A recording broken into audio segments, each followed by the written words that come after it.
కనుక విద్యార్థులారా మనసు స్వతసిద్ధంగా చూడలేదు.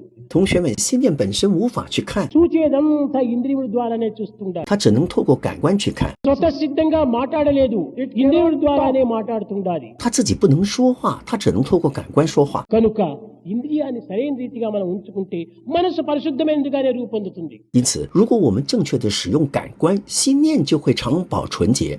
కనుక యువకులైన మీరు దేహశక్తి, మనశ్శక్తి, ఆధ్యాత్మిక శక్తి, ఇంద్రియ శక్తి అన్ని గట్టిగా ఉండినటువంటి ఈ వయసునంది మీరు వీటిని అరికట్టలేకపోతే వృద్ధాప్యంలో మీరు ఏ రీతిగా అరికట్టగలరు?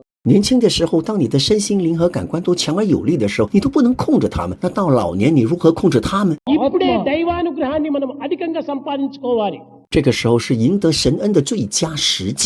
వర్షకాలం లోపల చెరువుకంతా నీరు నింపుకున్నప్పుడే ఎండాకాలంలో ఆ యొక్క నీరునంతా ఉపయోగపెట్టుకోవచ్చు. 在雨季时，你必须把水收集到水箱里，以便在夏天使用。 కనుకనే ఇది మంచి సీజన్ మీకు.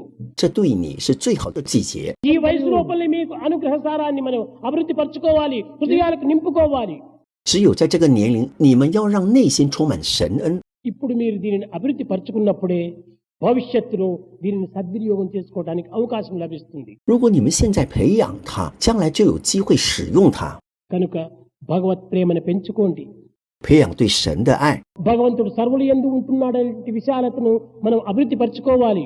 坚信神寓居于人人内部， కనుక భగవంతుడు ఏనాడు కూడా మిమ్మల్ని మరవడు. 神永远不会忘记你。 కానీ మరిచేది భక్తుడే. 是信徒忘记了神。